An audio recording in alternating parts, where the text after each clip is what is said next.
Olá, seja muito bem-vindo, muito bem-vinda ao Conversa Diária. Aqui no meu, no seu, no nosso bate-papo leve, descontraído e cheio de boas histórias para contar. Aqui a gente fala de tudo um pouco, como aquela boa conversa entre amigos.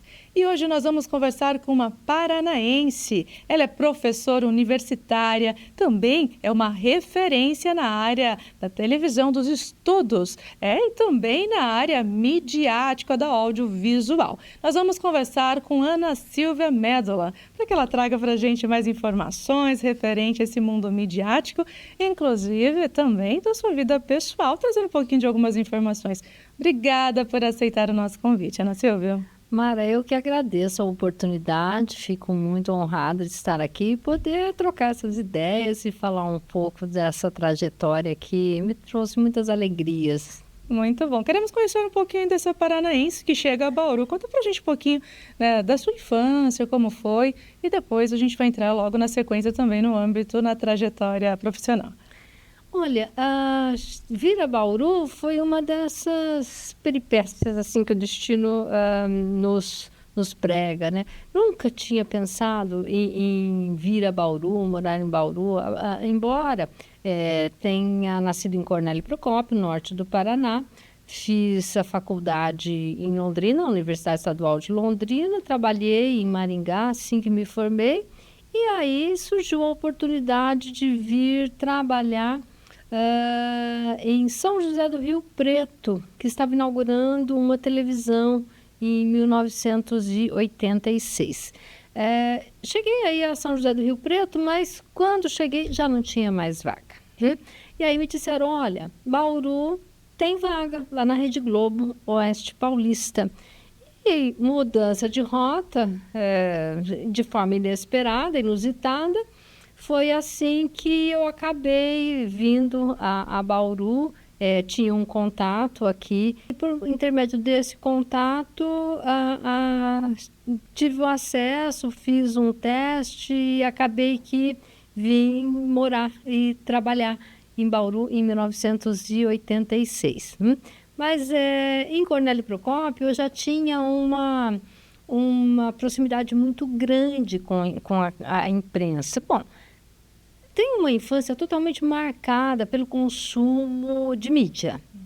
Meu pai assinava jornal, a Folha de Londrina, que era um jornal muito importante, tinha uma presença muito forte na região. Ouvia rádio, então tenho até hoje em minha memória os programas de rádios noticiosos da Rádio Bandeirantes, né? Rádios de São Paulo, Vicente Leporassi com a Hora do Trabuco, então Omar Cardoso com o Zodíaco, rádio novela, coisa que é de uma época que hoje as pessoas não têm, ou têm pouco conhecimento de que isso existiu. Então o rádio, a televisão, sem sombra de dúvidas, né? Porque quando eu vi televisão pela primeira vez, eu tenho essa recordação. Eu já devia ter uns 5 anos, mais ou menos, quando vi televisão pela primeira vez. E sempre foi aquele encantamento, né? A televisão é um veículo que nos encanta. Até hoje, com toda essa tecnologia, com todas as formas de distribuição. E até esse encantamento pela área, né, televisiva, do audiovisual, também te despertou para estudar a área da comunicação? E televisão, inclusive, já vamos entrar nessa parte. Pois é, como tudo começou? Em Cornélio Procópio, foi inaugurado, em 1981, uma TV Vanguarda de Cornélio Procópio, de propriedade do professor Ariovisto, que era do Grupo Positivo. O professor Ariovisto, que inclusive é senador da República atualmente. E eles fundaram uma televisão independente em Cornélio Procópio. E esse foi o meu primeiro emprego aos 15 anos de idade.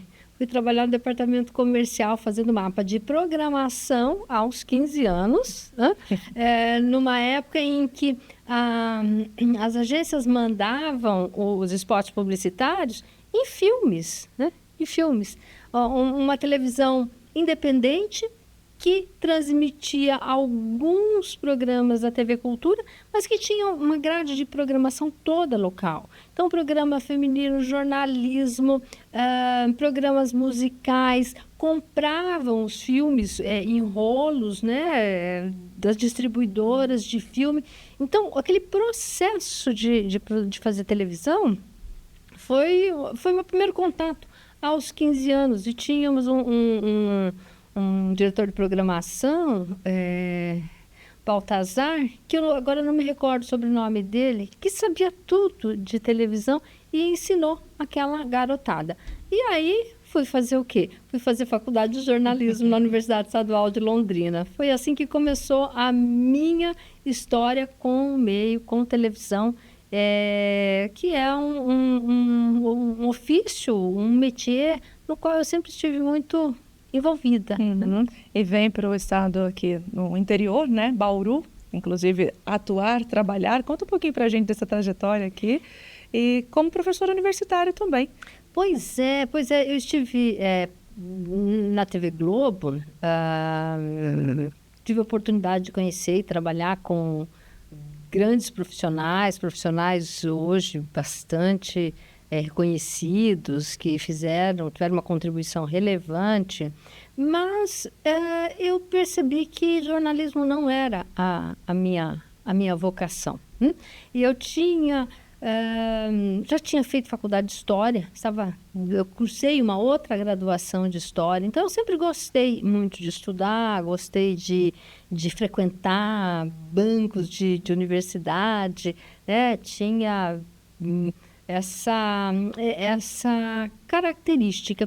Fui percebendo que jornalismo não era, e o jornalismo televisivo no interior, ele tinha algumas características e eu não tinha realmente, eu não estava talhada para essa função. E aí apareceu a possibilidade de prestar um concurso para a Unesp.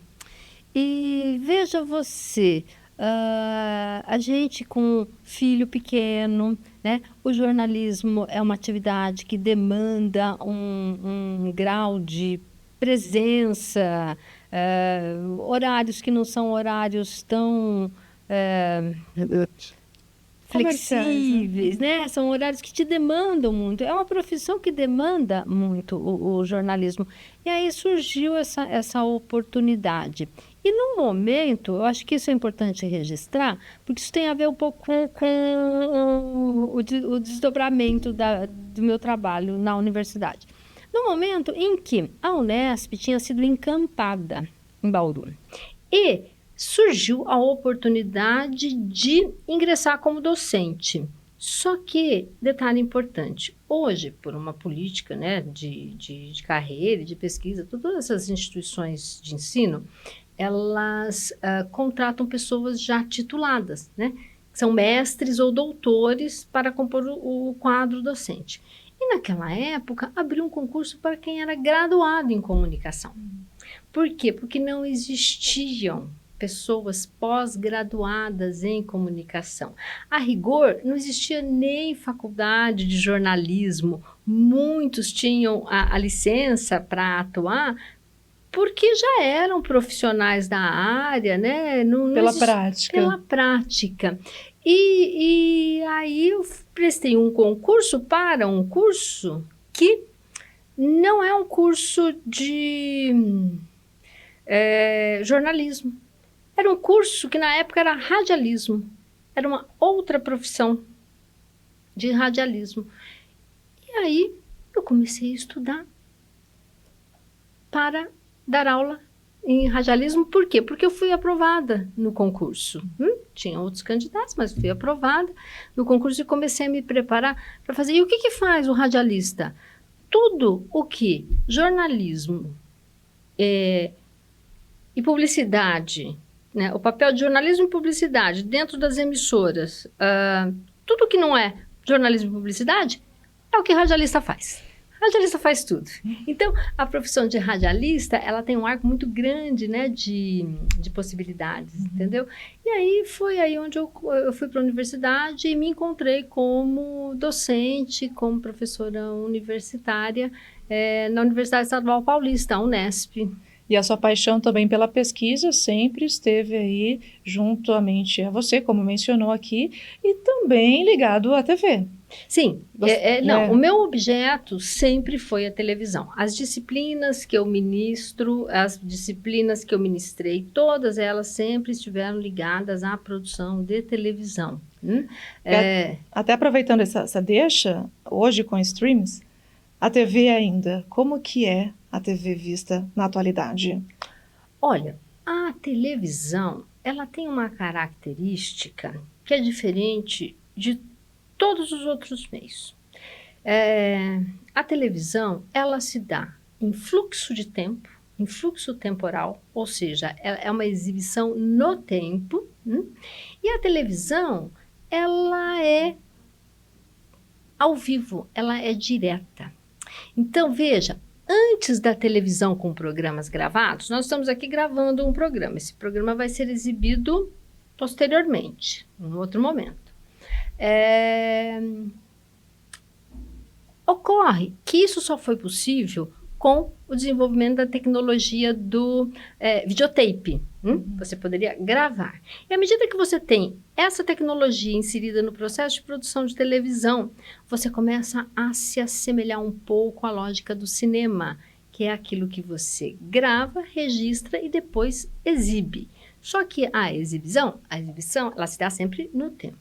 Então, hoje a televisão, ela vai se fortalecer cada vez mais e ela tem o seu espaço garantido à medida em que ela é o único meio que possibilita a transmissão de imagens em movimento e sons em direto, ao vivo. Essa é uma característica da televisão. Não é do streaming, não é do teatro, não é... O que é o streaming? O streaming é uma plataforma de distribuição, né, na rede mundial de computadores, percebe? Então, você pode, o streaming, ele pode te oferecer como conteúdo programas televisivos, você acessar o site aqui da TV, da TV, você vai ter isso disponibilizado por streaming. Essa juventude hoje, eles continuam tendo esse acesso? Como que é? A linguagem da TV, ela acabou mudando com o passar do tempo? Ou, né, a comunidade acabou mudando mais no seu olhar e na sua pesquisa? Eu acho que, assim, são os interesses, é o conteúdo que vai determinar se aquilo faz sentido ser visto por demanda, no momento que você quer, ou se aquilo faz sentido ser visto em ato, no que nós chamamos de uma enunciação em ato, né? Ao vivo, ao mesmo tempo. Veja, se eu pensar em jogos online, só faz sentido se eu estiver online, vivenciando aquilo ao mesmo tempo. Se eu pensar em transmissões esportivas, você pode até rever um jogo de futebol, uma grande final, um jogo de tênis, você pode até rever, mas o sentido, né, do devir, da surpresa, daquilo do imponderável, do ao vivo, é uma outra experiência. É uma outra experiência. Então, essa juventude que gosta de game online vai assistir online, vai presenciar aquilo em ato, naquele momento. Se quiser ver uma partida, um grande show, sei lá, a transmissão de um show da Lady Gaga, no Rio de Janeiro, você pode rever depois, mas experienciar essa transmissão direta é algo que vai... Então, é o conteúdo que determina o interesse. O streaming é uma plataforma que te possibilita fazer o quê? Coisa que a televisão analógica não permitia, que era você rever o material. Veja você, eu fiz a minha tese de doutorado analisando Terra Nostra, que está sendo exibida novamente. E justamente mencionar sobre a questão da novela, como Isso. que ela influencia também, né, a comunidade. Exato. Importante. Só um detalhe. O que eu tive que fazer? Naquela época, eu tive que gravar 222 capítulos em fita cassete. porque não existia uma plataforma de arquivo como hoje eu tenho e a possibilidade de acesso como o Globoplay, né? Hoje não, hoje você já tem uma outra dinâmica. Quando menciona da sua tese, então, de doutorado, da novela que está atual, qual que era o objeto, né? Qual que era o objetivo? E pensando na comunidade atual, há essa transformação? A novela ela tem esse poder sim, eu acho que a novela... transformador, né, na comunidade, de alguma forma? Eu penso que é dialógico, ou seja, a novela... Ela consegue colocar temas e questões que a sociedade já tem uma certa possibilidade de estabelecer essa interlocução. Determinados temas, eles não conseguem ainda ser tratados em novela.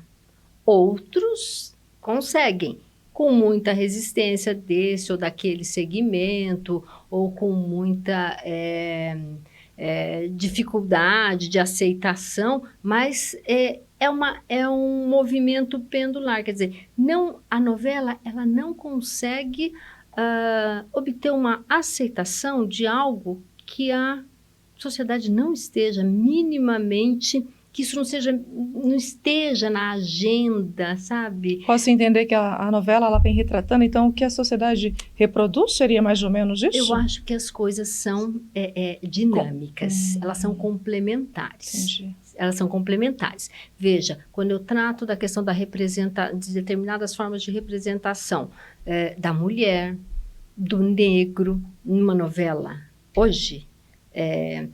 É diferente de décadas atrás, né? Mas o que aconteceu? Quando eu vejo a representação de negros na teledramaturgia brasileira, precisou o quê? Precisou de que instituições, organismos, legislação corroborassem para que fosse tomada uma nova postura diante dessa temática. Por quê? Porque a representação do negro há 30 anos, na teledramaturgia, ele tinha um lugar de subserviência, um lugar muito próximo de uma história de um povo escravizado no nosso país. Hoje não.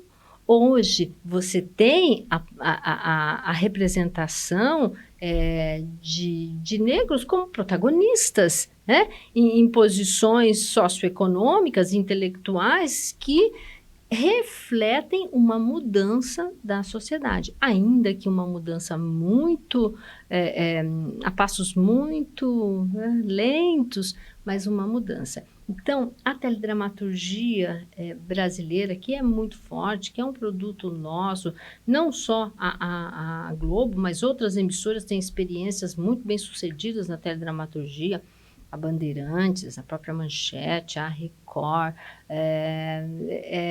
Eu vejo dessa forma, não é algo que você produza e que modifica a sociedade. E trazendo mesmo para essa agilidade do digital que há, como que é o seu olhar, né, que estuda muito a TV, né, referente a essa nova realidade hoje para a sociedade, Ana Silvia? O digital ele veio para somar, ele veio também para contribuir, veio para dividir, principalmente nesse meio televisivo. Mara, as tecnologias, toda e qualquer tecnologia, todo qualquer avanço técnico, depende da forma como ele é apropriado.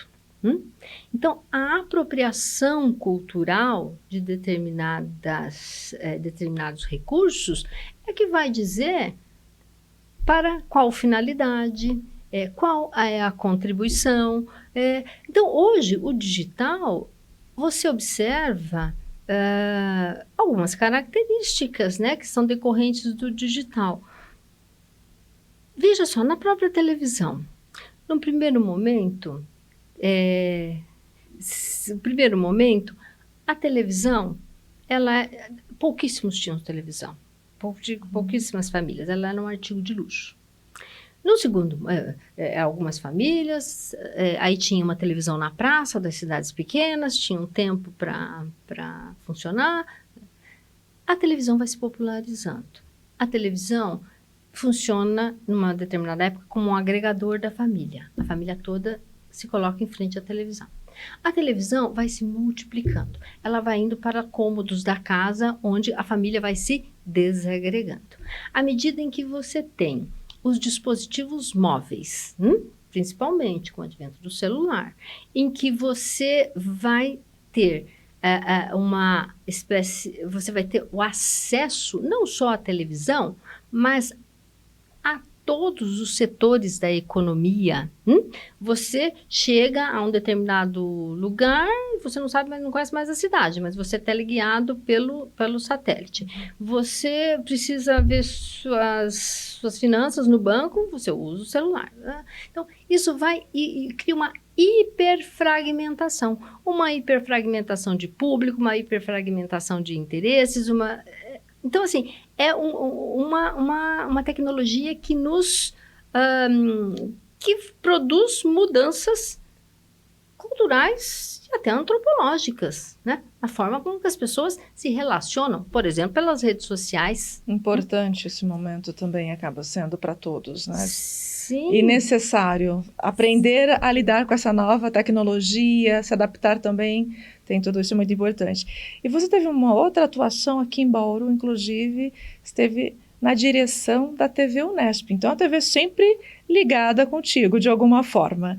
Né? Como foi dirigir esse meio, né?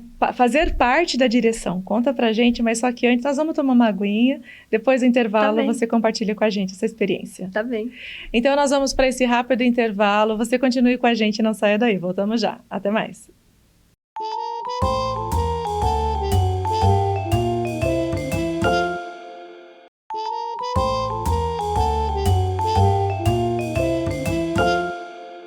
Voltamos com Conversa Diária. O bate-papo de hoje é com a professora universitária Ana Silvia Médola.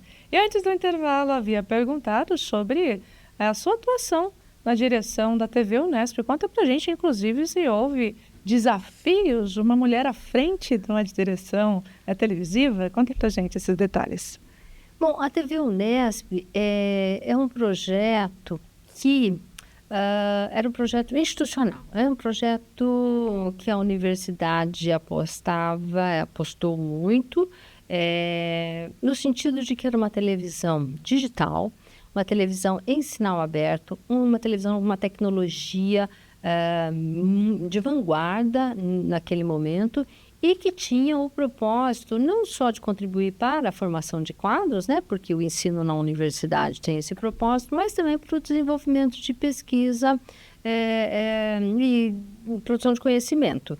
Pois bem, a televisão ela teve alguns percalços no início da sua implantação, e eu me lembro que o professor Herman, reitor da universidade, na ocasião, entrou em contato comigo e solicitou que a gente tomasse a frente, né, da implantação da TV Unesp. E eu me lembro que o professor Herman salientou o seguinte, falou, olha, seu trabalho, né, a sua docência está voltada para esse meio. Então, assim, nós temos uma pessoa que compreende essa estrutura, ainda que a minha compreensão, ela sempre foi voltada à questão da programação, da linguagem, do conteúdo. Mas a universidade deu o suporte para que a estrutura técnica e os profissionais necessários fossem contratados, e a gente conseguiu colocar a televisão no ar. Foi um projeto muito desafiador, muito grande e muito importante. Contribuiu com projetos de pesquisa nacionais e internacionais. Hoje, quando nós estamos assistindo a implementação da TV 3.0, que é uma televisão expandida, uma televisão que também acontece por meio da internet, nós já desenvolvíamos pesquisa em 2015, de algo que está se concretizando hoje, em 2025.